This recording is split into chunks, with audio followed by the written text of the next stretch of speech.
Hello students, मैं सुधांशु स्वागत करता हूं आपका आशीष तिवारी यूट्यूब चैनल पर। आशा करता हूं कि आप सभी अच्छे होंगे। मैं इस चैनल के माध्यम से आप सभी के लिए लेकर आया हूं एक वीडियो लेक्चर सीरीज जो बेस है आपके ऑल यूजी कोर्सेज के फिफ्थ सेमेस्टर के 20th सेंचुरी वर्ल्ड हिस्ट्री 19 से 1945 20वीं सदी का विश्व इतिहास 1900 से 1945 नाम की एक इम्पोर्टेंट किताब पर, जो कि आपका जेनरिक इलेक्टिव यानी कि आपका जीई का सब्जेक्ट है।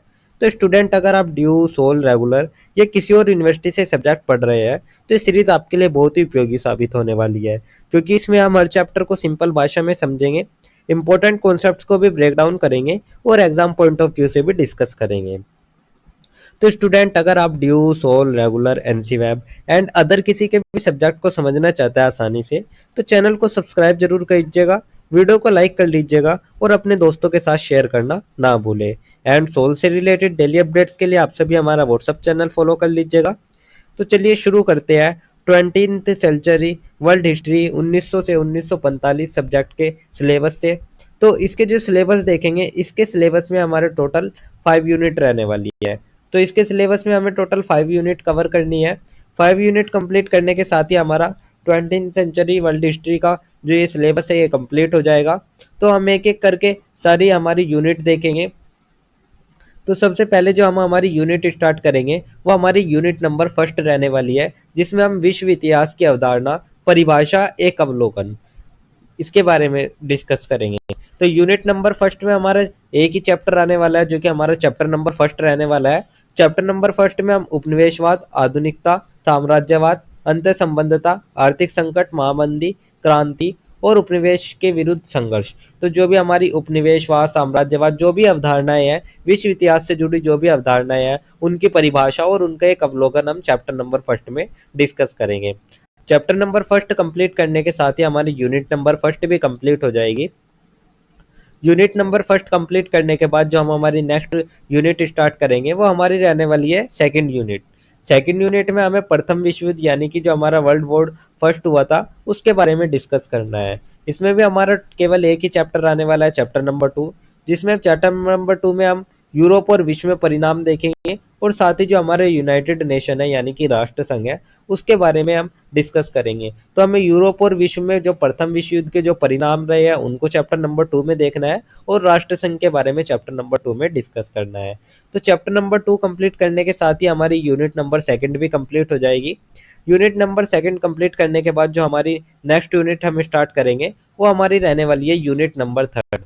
यूनिट नंबर थर्ड में हम 1917 रूस की क्रांति के बारे में डिस्कस करेंगे। तो जो 1917 में रूस की क्रांति हुई थी उसके बारे में हम यूनिट नंबर 3 में डिस्कस करेंगे। यूनिट नंबर 3 में हमारे दो चैप्टर आते हैं, chapter number 3 and chapter number 4। तो सबसे पहले हम चैप्टर नंबर 3 देखेंगे। चैप्टर नंबर 3 में हम रूस की क्रांति और यूएसएसआर का गठन देखेंगे। तो जो रूस की क्रांति के परिणाम है, जो उसका प्रभाव पड़ा, इन सभी के बारे में हम डिस्कस करेंगे चैप्टर नंबर 3 में। और जो हमारा यूएसएसआर है उसका गठन भी हमारा इसी वक्त हुआ था, तो उसी के बारे में भी हम चैप्टर नंबर 3 में डिस्कस करेंगे। चैप्टर नंबर 3 कंप्लीट करने के बाद जो हम हमारा नेक्स्ट चैप्टर स्टार्ट करेंगे वो हमारा रहने वाला है चैप्टर नंबर 4, समाजवाद और अंतर्राष्ट्रीय साम्यवाद की भूमिका पर विमर्श। तो जो हमारा समाजवाद और साम्यवाद है, अंतर्राष्ट्रीय साम्यवाद, उन दोनों में जो भी विमर्श है, उन दोनों की जो भूमिका है, उन सभी के बारे में हम चैप्टर नंबर 4 में डिस्कस करेंगे। चैप्टर नंबर 4 कंप्लीट करने के साथ ही हमारी यूनिट नंबर थर्ड भी कंप्लीट हो जाएगी। और यूनिट नंबर थर्ड कंप्लीट करने के बाद जो हम हमारी नेक्स्ट यूनिट स्टार्ट करेंगे वो हमारी रहने वाली है यूनिट 4, जिसमें हम फासीवाद, नाजीवाद और सैन्यवाद, तो ये 3 प्रकार की जो अवधारणाएं हैं, इन 3 प्रकार की अवधारणा के बारे में हम यूनिट नंबर 4 में पढ़ेंगे। और यूनिट नंबर 4 में हमारे टोटल 4 चैप्टर आने वाले हैं, जिसमें हम chapter number 5, chapter number 6, chapter number 7 और चैप्टर नंबर 8 देखेंगे। तो सबसे पहले हम चैप्टर नंबर 5 देखेंगे। चैप्टर नंबर 5 में हम इटली में फासीवाद देखेंगे। तो जो इटली में फासीवाद का उदय है, उसके परिणाम, उसके प्रभाव, जो भी रहे, जो भी कारण है, उन सभी के बारे में हम चैप्टर नंबर 5 में डिस्कस करेंगे। चैप्टर नंबर 5 कंप्लीट करने के बाद हम करेंगे हमारा चैप्टर नंबर 6 स्टार्ट, जिसमें हम जर्मनी में नाजीवाद देखेंगे। तो जो जर्मनी था उसमें नाजीवाद का उद्भव, उसका कारण, उसके प्रभाव, उसके परिणाम, उन सभी को हम चैप्टर नंबर 6 में डिस्कस करेंगे। चैप्टर नंबर 6 कंप्लीट करने के बाद हम हमारा नेक्स्ट चैप्टर स्टार्ट करेंगे, जो कि हमारा रहने वाला चैप्टर नंबर 7।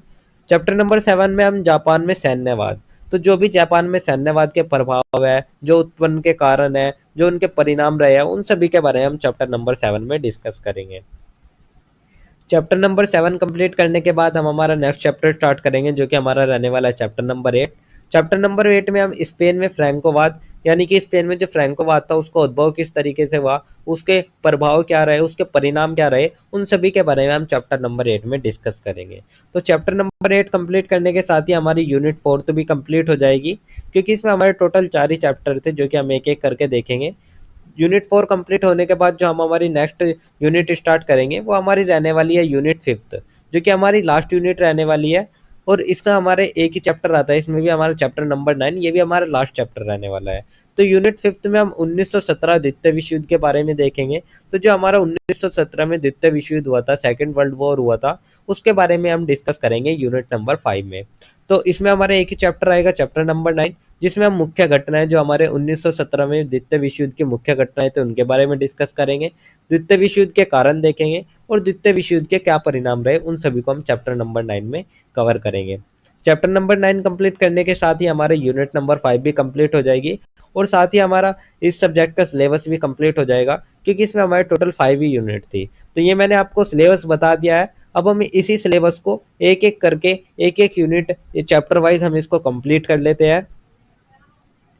तो चलिए सबसे पहले हम शुरू कर लेते हैं हमारे यूनिट नंबर 1 के चैप्टर नंबर 1 से, जो कि हमारा रहने वाला है उपनिवेशवाद, आधुनिकता, साम्राज्यवाद, अंतर संबंधता, आर्थिक संकट, महामंदी, क्रांतियों और उपनिवेशवाद के विरुद्ध संघर्ष को लेकर।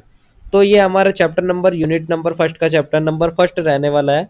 तो स्टूडेंट, 20वीं सदी की शुरुआत, दुनिया तेजी से बदल रही थी। तो सोचिए, एक तरफ मशीनें, रेल और बिजली का जादू लोगों को हैरान कर रहा था, और दूसरी तरफ उपनिवेशों में बैठे करोड़ों लोग गरीबी, शोषण और गुलामी झेल रहे थे।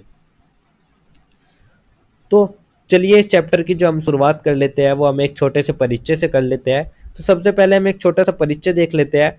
परिचय में हम देखते हैं 20वीं सदी की शुरुआत में दुनिया में बड़े राजनीतिक, आर्थिक और सामाजिक बदलाव हुए। यूरोपीय देशों ने उपनिवेश बनाकर कमजोर देशों का शोषण किया। औद्योगिकरण और विज्ञान ने आधुनिकता को जन्म दिया।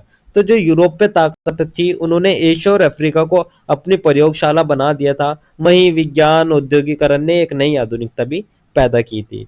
लेकिन इन सब के बीच दो विश्व युद्ध, महामंदी और उपनिवेश विरोधी आंदोलन ने नई विश्व व्यवस्था बनाई। तो इन सब के बीच हमारे दो विश्व युद्ध हुए, महामंदी आई, उपनिवेश विरोधी आंदोलन हुए। इन सभी ने पूरी वैश्विक व्यवस्था को हिलाकर रख दिया था। तो ये तो हमारा एक छोटा सा परिचय हो गया।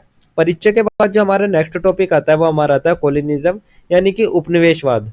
तो अब हम बात कर लेते हैं उपनिवेशवाद के बारे में। तो सबसे पहले हम जान लेते हैं आखिर उपनिवेशवाद होता क्या है, उपनिवेशवाद का अर्थ क्या होता है। तो अर्थ हम देखेंगे, जब कोई शक्तिशाली देश किसी कमजोर देश पर कब्जा कर उसकी राजनीति, अर्थव्यवस्था और संस्कृति को नियंत्रित करे। तो स्टूडेंट, उपनिवेशवाद का मतलब था एक ताकतवर देश का किसी कमजोर देश पर कब्जा करना और उसकी राजनीति, अर्थव्यवस्था और संस्कृति पर नियंत्रण जमाना, उसको ही हम उपनिवेशवाद कहते हैं। तो ये तो हमारा उपनिवेशवाद का अर्थ हो गया। अब हम इसका उदाहरण भी देख लेते हैं। उदाहरण, भारत, अफ्रीका, एशिया पर यूरोपीय शासन। तो स्टूडेंट, भारत हमारा इसका सबसे बड़ा उदाहरण है। पहले ईस्ट इंडिया कंपनी मसालों और कपास के व्यापार के नाम पर आई। धीरे धीरे वही जो कंपनी थी, ईस्ट इंडिया कंपनी थी, वही युद्ध लड़कर और स्थानीय राजाओं को हराकर पूरे देश पर कब्जा करती गई। तो यही था हमारा उपनिवेशवाद का अर्थ और उसके उदाहरण। इसके बाद जो हमारा नेक्स्ट टॉपिक आता है वो हमारा आता है उपनिवेशवाद के चरण। तो अब हम बात कर लेते हैं उपनिवेशवाद के चरण के बारे में, क्योंकि जो हमारा उपनिवेशवाद है ये हमारे कई चरणों में संपन्न हुआ है। तो इसमें जो हमारा सबसे प्रथम चरण आता है वो हमारा आता है व्यापारिक उपनिवेशवाद। जो व्यापारिक उपनिवेशवाद था वो हमारा 1757 से लेके 1813 तक चला। तो वही हमारा व्यापारिक उपनिवेशवाद था। व्यापारिक उपनिवेशवाद में ईस्ट इंडिया कंपनी जैसी कंपनियां पहले व्यापार के नाम पर आई, धीरे धीरे स्थानीय राजाओं को से संधि और युद्ध करके क्षेत्रों पर कब्जा। तो जो व्यापारिक उपनिवेशवाद था वो सिर्फ व्यापार करना ही नहीं था, पर धीरे धीरे राजनीतिक दखल भी उन्होंने ईस्ट इंडिया कंपनी ने डाली थी। तो ये तो हमारा व्यापारिक उपनिवेशवाद हो गया, जो कि हमारा 1757 से 1813 तक चला। इसके बाद जो हमारा नेक्स्ट उपनिवेशवाद का चरण आया वो हमारा आया मुक्त व्यापार और औद्योगिक पूंजीवाद का। तो जो मुक्त व्यापार और औद्योगिक पूंजीवाद का जो हमारा चरण था वो हमारा 1813 के बाद आया था। तो 1813 के बाद हमारा ये चरण आया। इसमें भारत से कच्चा माल, कपास, मसाले सस्ता निकाला गया। इंग्लैंड में बना तैयार माल भारत में महंगे दामों पर बेचा गया। तो मुक्त व्यापार और औद्योगिक पूंजीवाद में भारत से जो कच्चा माल था वो इंग्लैंड ले जाकर माल तैयार किया गया, और वहीं से जो तैयार माल था वो वापस महंगे दामों पर भारत को बेचा गया। तो यही था हमारा मुक्त व्यापार और औद्योगिक पूंजीवाद, जो कि हमारा 1813 के बाद से चला। उसके बाद जो हमारा थर्ड चरण आता है वो हमारा आता है वित्तीय उपनिवेशवाद। तो अब हम बात कर लेते हैं वित्तीय उपनिवेशवाद का, जो कि हमारा 19वीं सदी के अंत तक चला। तो इसमें रेलवे, बगान, खदानें यूरोप पे पूंजी से चलाई गई। लाभ यूरोप से ले जाया गया, भारत और एशिया गरीब होते गए। तो वित्तीय उपनिवेशवाद में रेलवे, बगान और खदानें विदेशी पूंजी से फायदा यूरोप का हुआ, और भारत एशिया की गरीबी बढ़ती गई। तो यही था हमारा वित्तीय उपनिवेशवाद, जिसका जो प्रारंभ हुआ था वो 19वीं सदी के अंत से हुआ था। तो यही थे हमारे 3 चरण हमारे उपनिवेशवाद के, जिसमें हमने सबसे पहले व्यापारिक उपनिवेशवाद देखा, फिर हमने मुक्त व्यापार और औद्योगिक पूंजीवाद देखा, उसके बाद हमने वित्तीय उपनिवेशवाद देखा। तो ये हमारे 3 चरण थे। तो यही थे हमारे उपनिवेशवाद के चरण। इसके बाद जो हमारा नेक्स्ट टॉपिक आता है वो हमारा आता है आधुनिकता को लेकर। तो अब हम बात कर लेते हैं आधुनिकता को लेकर। तो सबसे पहले हम समझ लेते हैं आखिर आधुनिकता होती क्या है, आधुनिकता का मतलब क्या है। तो सबसे पहले हम अर्थ देख लेते हैं, नई सोच और जीवन शैली जो औद्योगिक क्रांति, विज्ञान और शिक्षा से आई। तो औद्योगिक क्रांति का मतलब है औद्योगिक क्रांति और विज्ञान ने दुनिया को एक नई सोच दी थी। यही थी हमारी आधुनिकता। अब इसकी कुछ विशेषताएं भी है, इन विशेषताओं के बारे में बात कर लेते हैं। तो अब हम आधुनिकता की विशेषताओं के बारे में बात कर लेते हैं। विज्ञान और तकनीक का विकास, लोकतंत्र और राष्ट्रवाद, शहरीकरण और शिक्षा, पूंजीवाद और औद्योगिकरण। तो जो आधुनिकता में लोकतंत्र, राष्ट्रवाद, शिक्षा और शहरीकरण जैसी बातें उभरी। लेकिन यह कहानी एक तरफा नहीं थी। आधुनिकता ने जहां प्रगति दी वहीं पे हमारी कुछ आलोचना भी इसके साथ की गई। आधुनिकता ने विकास तो दिया, लेकिन पर्यावरणीय संकट, बेरोजगारी और सामाजिक असमानता भी बढ़ाई। तो आधुनिकता ने जहां प्रगति दी वहीं बेरोजगारी, सामाजिक असमानता और पर्यावरणीय संकट भी खड़े किए, यानी कि यह एक दोधारी तलवार थी।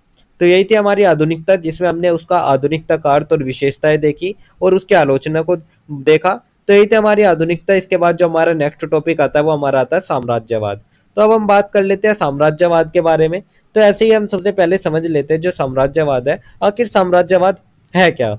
तो साम्राज्यवाद का अर्थ देख लेते हैं, जब कोई राष्ट्र सिर्फ उपनिवेश नहीं बनाता बल्कि पूरी दुनिया में प्रभुत्व जमाने की कोशिश करता है। तो उपनिवेशवाद से भी बड़ा विचार था हमारा साम्राज्यवाद का। यह सिर्फ उपनिवेश पर राज करने तक सीमित नहीं था, बल्कि पूरी दुनिया पर वर्चस्व जमाने की एक कोशिश थी। उदाहरण देख लेते हैं। उदाहरण के तौर में हम इसमें देखेंगे 19वीं और 20वीं सदी में यूरोपीय देशों ने अफ्रीका और एशिया का बंटवारा कर लिया। तो जो 19वीं सदी थी उसमें यूरोपीय देशों ने अफ्रीका को आपस में बांट लिया, जिसे कहा गया हमारा स्क्रैम्बल ऑफ फॉर अफ्रीका। तो ये तो हमारा इसका एक उदाहरण हो गया। ये भी हमारा कई चरणों में हुआ। उन चरणों को देख लेते हैं, जिसमें हमारा सबसे पहला जो चरण आया वो आया स्पेन पुर्तगाल का समुद्री साम्राज्यवाद। तो सबसे पहले स्पेन और पुर्तगाल ने समुद्री साम्राज्यवाद की नींव रखी। उसके बाद 19वीं सदी का अफ्रीका की दौड़ आई, जिसे स्क्रैम्बल फॉर अफ्रीका भी कहा गया। तो 19वीं सदी में यूरोपीय देशों ने अफ्रीका को आपस में बांट लिया, जिसे हम कहते हैं स्क्रैम्बल ऑफ अफ्रीका। इसके बाद जापान का साम्राज्यवाद, कोरिया, चीन। तो जापान ने भी कोरिया और चीन ने अपने झंडे गाड़ दिए। और फिर लास्ट जो हमारा आता है वो हमारा शीत युद्ध काल आता है, अमेरिका और सोवियत संघ का वर्चस्व। और फिर हमारा जो 20वीं सदी थी उसमें अमेरिका और सोवियत संघ ने शीत युद्ध के दौर में पूरी दुनिया पर अपनी पकड़ बनाने की कोशिश की। तो यही था हमारे साम्राज्यवाद का अर्थ, उसके उदाहरण और उसके चरण।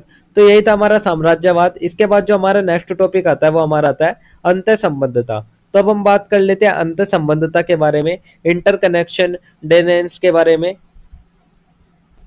तो स्टूडेंट सोचिए, यूरोप में युद्ध छिड़ा तो सैनिक भारत, अफ्रीका और एशिया से बुलाए गए। 1929 में अमेरिका महामंदी का असर भारत और चीन की अर्थव्यवस्था पर भी पड़ा। तो दुनिया अब एक दूसरे से जुड़ गई थी। उदाहरण के लिए यूरोप में जब युद्ध हुआ तो जो उपनिवेश थे उनसे सैनिक बुलाए गए। अमेरिका की महामंदी में भारत और चीन की अर्थव्यवस्था भी डगमगाई। विचारधाराएं थी कुछ जैसे कि समाजवाद, राष्ट्रवाद, पूंजीवाद, इनका वैश्विक प्रसार हुआ। तो ये अब सिर्फ एक देश तक सीमित नहीं रही थी, बल्कि पूरी दुनिया में फैल गई थी। यानी कि दुनिया अब एक गांव की तरह जुड़ने लगा था। तो यही था हमारा अंतः संबंधता, जिसके हमने कुछ उदाहरण भी देखे। तो यही था हमारा अंतर संबंध था। इसके बाद हमारा जो नेक्स्ट टॉपिक आता है वो हमारा आता है आर्थिक संकट का महामंदी को लेकर। तो अब हम बात कर लेते हैं आर्थिक संकट महामंदी के बारे में, जो कि हमारे 1929 में आई थी। तो अमेरिका के शेयर बाजार के गिरने से पूरी दुनिया प्रभावित हुई। तो 1929 में जब अमेरिका का शेयर बाजार गिरा और इसका जो असर हुआ वो पूरी दुनिया ने महसूस किया। तो इसके अब हम महामंदी के कुछ कारण देख लेते हैं, किन कारणों से महामंदी आई थी। तो सबसे पहले जो कारण आता है वो आता है अति उत्पादन, फैक्ट्रियों में ज्यादा माल बनाना। तो फैक्ट्रियों में जरूरत से ज्यादा उत्पादन होने लगा था। शेयर बाजार में सट्टेबाजी, तो शेयर बाजार में भी सट्टेबाजी होने लगी थी। बैंकों का दिवालिया होना, बैंक दिवालिया हो गए थे। अंतर्राष्ट्रीय व्यापार में भी असंतुलन आ गया था।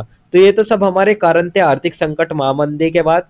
तो अब इसके बाद हम जो हमारा आर्थिक संकट आया, जो हमारी महामंदी आई, उसके क्या क्या प्रभाव पड़े उन प्रभावों को भी देख लेते हैं। तो प्रभाव में लाखों लोग सबसे पहले तो बेरोजगार हो गए। उसके बाद अमेरिका और यूरोप में गरीबी व भुखमरी भी फैली। उसके बाद जर्मनी और इटली में चरमपंथ जैसे कि हिटलर मुसोलिनी, इनका लोकप्रियता बढ़ गई थी। उपनिवेश और अर्थव्यवस्था भी चरमगाई, यानी कि जो उपनिवेश की अर्थव्यवस्था थी वो भी डगमगाई। तो यही थे हमारे प्रभाव आर्थिक संकट के। इसके बाद जो हमारा नेक्स्ट टॉपिक आता है वो हमारा आर्थिक संकट से निपटने के प्रयास आता है। तो अब हम इनसे समाधान एक तरीके से या निपटने के प्रयास देख लेते हैं। तो अमेरिका में रूजवेल्ट की न्यू डील नीति, सरकारी निवेश और रोजगार योजनाएं। तो जो अमेरिका के राष्ट्रपति थे उस टाइम पे रूजवेल्ट, उन्होंने न्यू डील नीति शुरू करी थी, जिसमें सरकारी निवेश और रोजगार योजनाएं थी। अन्य देशों ने भी कल्याणकारी राज्य की ओर कदम बढ़ाया। तो जो दूसरे देश थे उन्होंने भी कल्याणकारी राज्य की ओर कदम बढ़ाए थे। तो यही थे हमारे निपटने के प्रयास, प्रभाव और कारण आर्थिक संकट और महामंदी के। तो यही थी हमारी आर्थिक संकट महामंदी 1929। इसके बाद जो हमारा नेक्स्ट टॉपिक आता है वो हमारा आता है क्रांतियों को लेकर। तो अब हम बात कर लेते हैं क्रांति, हमारे जो रेवोल्यूशन है, जो हमारी सबसे पहले जो आई रूसी क्रांति आई, रशियन रेवोल्यूशन आई, जो कि हमारी 1917 में हुई। तो जो हमारा 20वीं सदी का दौर था वो क्रांतियों का दौर भी था। इसमें हमारी सबसे पहले रूसी क्रांति आई, जो कि 1917 में हुई। समाजवाद और सोवियत संघ की स्थापना।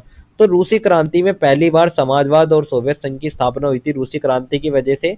रूसी क्रांति के बाद जो हमारी नेक्स्ट आई वो आई हमारी चीनी क्रांति। चीनी क्रांति हमारी 1949 में हुई थी। मो से तुंग का साम्यवादी शासन। तो चीनी क्रांति से मो से तुंग के नेतृत्व में साम्यवाद की जीत हुई। फिर आई हमारी क्यूबा और वियतनाम की क्रांति, उपनिवेशवाद और साम्राज्यवाद के खिलाफ संघर्ष। तो जो क्यूबा और वियतनाम की क्रांति थी उसमें उपनिवेशवाद और साम्राज्यवाद के खिलाफ संघर्ष किया गया था। प्रभाव क्या हुआ, दुनिया में समाजवाद और साम्यवाद का प्रभाव बढ़ा, उपनिवेशवाद को चुनौती मिली। तो इन क्रांतियों ने उपनिवेशवाद को चुनौती दी और समाजवाद को पूरी दुनिया में फैला दिया। तो यही थी हमारी क्रांतियां, जिसमें हमने रूसी क्रांति, चीनी क्रांति, क्यूबा और वियतनाम की क्रांति देखी और उनका प्रभाव देखा। तो ये तो हमारी क्रांति हो गई। इसके बाद जो हमारे नेक्स्ट टॉपिक आता है वो हमारा आता है उपनिवेश के विरुद्ध संघर्ष। तो अब हम बात कर लेते हैं हमारे उपनिवेश के विरुद्ध संघर्ष के बारे में। तो जो यूरोप पे ताकत था उसका साम्राज्य अब डगमगा रहा था। भारत में देख लेते हैं सबसे पहले जो संघर्ष हुआ, गांधी, नेहरू, सुभाष चंद्र बोस जैसे नेताओं के नेतृत्व में स्वतंत्रता संग्राम। तो भारत में गांधी, नेहरू और सुभाष चंद्र बोस जैसे जो नेताएं थे उन्होंने आजादी की लड़ाई का नेतृत्व किया। अफ्रीका में केन्या, घाना, दक्षिण अफ्रीका में स्वतंत्रता आंदोलन। तो जो अफ्रीका था उसमें भी केन्या, घाना और दक्षिण अफ्रीका के लोग उठ खड़े हुए थे।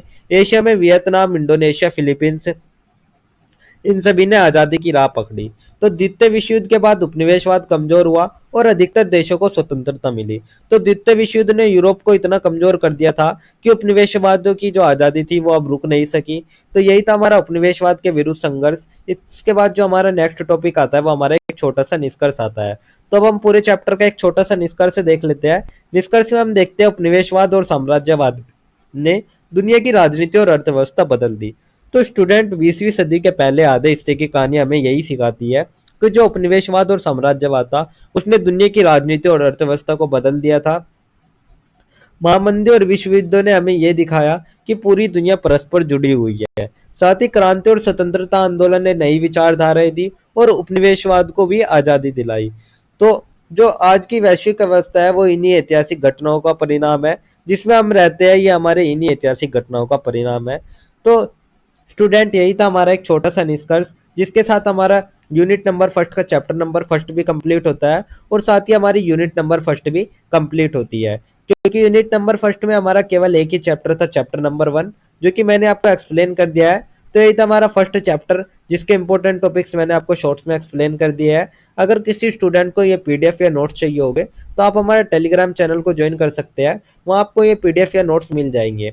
एंड अगर किसी भी स्टूडेंट का किसी भी तरह का कोई भी डाउट या किसी भी तरह की कोई भी क्वेरी होती है तो आप हमारे कमेंट सेक्शन में या हमारे इंस्टा पेज को फॉलो करके भी पूछ सकते हैं।